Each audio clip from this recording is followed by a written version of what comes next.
এবার শীতে একটা দিনের জন্য আমাদের বাসায় লাউ খিচুড়ি খাওয়া হয়নি। লাউ খিচুড়ি খেতে কিন্তু বেশ ভালো লাগে। জানি না কে কে খেয়েছেন, যারা খেয়েছেন অবশ্যই কমেন্ট করে জানাবেন।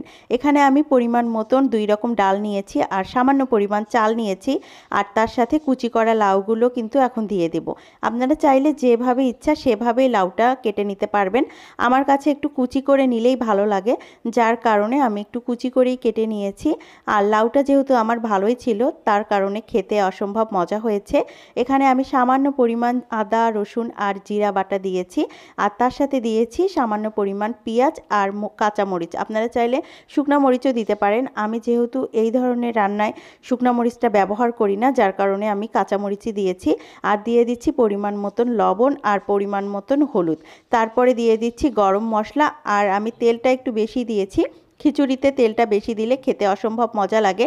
আর তারপরে ভালোভাবে মাখিয়ে নিতে হবে। আমি যেহেতু প্রেসার কুকারের খিচুড়ি বেশি পছন্দ করি, যার কারণে আমি সবসময়ের জন্য প্রেসার কুকারে এইভাবে মাখিয়ে বসিয়ে দেই। আপনারা চাইলে কিন্তু ভুনা খিচুড়িটাও করতে পারেন, ভালো মতো তেলে ভেজে নিয়ে তারপরে রান্না করতে পারেন।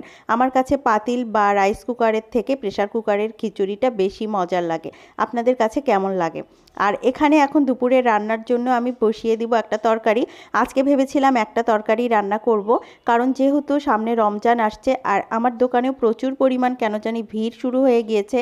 জানি না রমজানের কাজগুলো এবার কিভাবে করব। তারপরেও যতটুকু পারছি প্রত্যেক দিন একটু একটু করে কাজগুলো কমিয়ে নিচ্ছি। আজকে মনে করেছি ঘর বাড়ি সমস্ত ঝাড়ুঝাঁটা দিয়ে ডিপ ক্লিন করে নিব, আর তার সাথে ফ্রিজটাও ডিপ ক্লিন করব।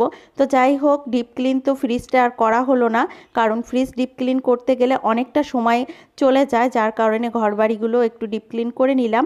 আর আপনাদের ভাইয়াও কিন্তু অনেকটা আমাকে হেল্প করেছে, যার কারণে আর অতটা আমার পরিশ্রম হয়নি। আর এইদিকে ইথিকা আম্মু তো আছেই আমার সাথে কাজ করার জন্য। এখানে আমি একটু মাখা তরকারি বসিয়ে দিব, যার কারণে আলাদা করে একটু মেখে নিচ্ছি ভালোভাবে। তো এখানে আমি বেগুন, আলু আর বড় মাছ দিয়ে রান্না করব। সামান্য পরিমাণ জিরা, লবণ, হলুদ দিয়ে মাখিয়ে নিয়েছি। আর এই তো তরকারিটা হওয়ার ঠিক আগ মুহূর্তে আমি একটু টমেটো কেটে দিয়ে দিলাম। টমেটো দিলে কিন্তু তরকারির স্বাদটা বেশ ভালোই লাগে। অনেকে আবার টমেটো খেতে পারেন না, আমার কাছে ভালো লাগে খেতে, যার কারণে একটু টমেটো দিয়ে দিয়েছি। তারপরে মনে হলো যে আমার ছেলে তো আবার এই তরকারি দেখলে বলবে আম্মু একদমই খাবো না, অন্য কিছু বানিয়ে দাও। যেহেতু বাসায় একটু কাজ করছি, ওর জন্য আবার পরে কিছু বানাবো, সেটা দেখা যাবে ঝামেলার হয়ে যাবে। যার কারণে একেবারে ওর জন্য একটু মুরগি রান্না করে নিচ্ছি। কয়েক পিস মুরগি রাখা ছিল ফ্রিজে, বাবুর জন্যই রেখেছিলাম, সেটাই রান্না করে নিচ্ছি যাতে আমার ছেলের 2 বেলা হয়ে যায়। যেহেতু আমাদের জন্য আমি আলাদা মাছের তরকারি রান্না করেছি, ওর জন্য একটু মুরগি রান্না করলে আমার আর কোনো টেনশন থাকবে না।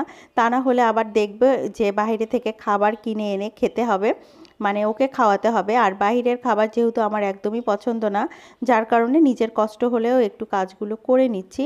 তো আমার ভিডিওগুলো যদি ভালো লাগে অবশ্যই লাইক কমেন্ট করে দিবেন। আর জানি না কার কাছে কেমন লাগে, অবশ্যই কমেন্ট করে জানাবেন। তো সবাই বেশি বেশি করে সাপোর্ট না করলে কেউ কিন্তু কখনো এগিয়ে যেতে পারবো না। সবাই সবার পাশে থেকে সাপোর্ট করলে একদিন সফলতা পাবো ইনশাল্লাহ।